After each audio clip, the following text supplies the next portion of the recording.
Hi, it's John here. This is another one of my greenhouses, and it's one that a neighbour just up the road has let me use. It's one which you can pick them up for about just over £100, I think, and this is about 3 or 4 years old, and the polythene is just beginning to wear out. We've had to make some repairs, and it's broken up where the iron bars. If you're building a polytunnel, you can get insulation strips to put over those iron bars, and it stops the polythene wearing out where the polythene touches on the it's not iron, it's steel, so it's better to do it that way. My friend made some modifications to this. He put a proper door on, and he blocked up the other end, which is a bit of a pity, because it'd be better if it could open both ends and then it would let some air through, because it can get well over 100 in there. It's good though. My dome polytunnel has ended up here because this is a little quarry, so it's sheltered, and it was just too windy in my driveway, so that's mine, but he uses it. And then we use this old chicken run here as a fruit cage and have strawberries in there, which I put in the greenhouse over winter, so they were forced, and then when I needed the greenhouse we planted them out here, and they've done very well. Planted them up with compost and kept them a bit watered, and also from the polytunnel grew broad beans in there, and they did very well in there, and then we planted them out along the front here, and that was a very early crop of broad beans. Right, I'll show you inside these various greenhouse things. So it's been mainly used for nurturing stuff, and a lot of the good plants have been put out in other places, but recently some of these tomato plants are potted up into some, well, we potted them up into just sort of straight compost from the compost heap, and certainly greened them up a bit.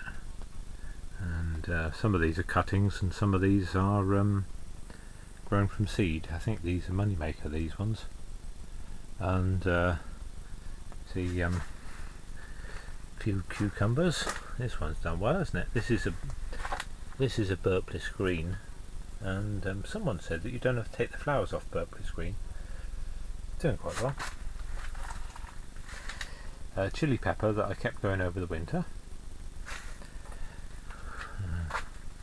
So there's various different sorts of cucumbers in here. There's another one down there. Quite a lot of them are mini cucumbers.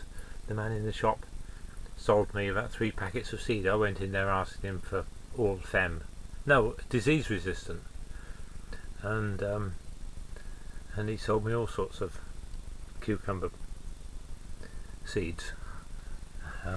I was just in that sort of phase, where you buy a lot of stuff.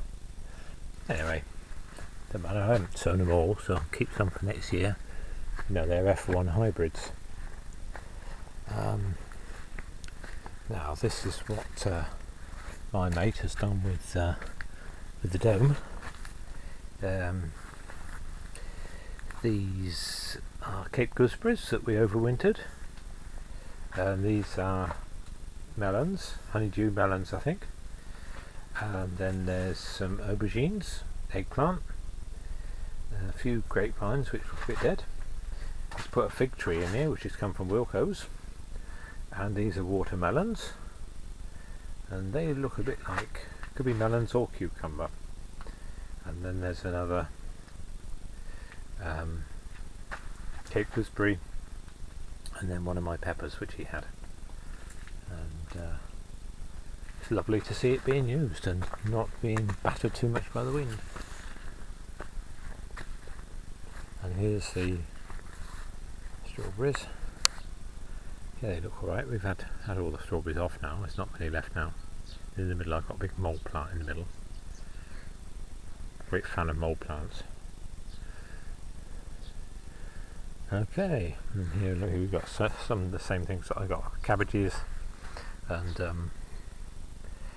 Mashua, Yacon. Oh, there's some Callaloo. That's doing well, that Callaloo, isn't it? Some greens and some ochre. So we're having great fun. Okay, bye for now.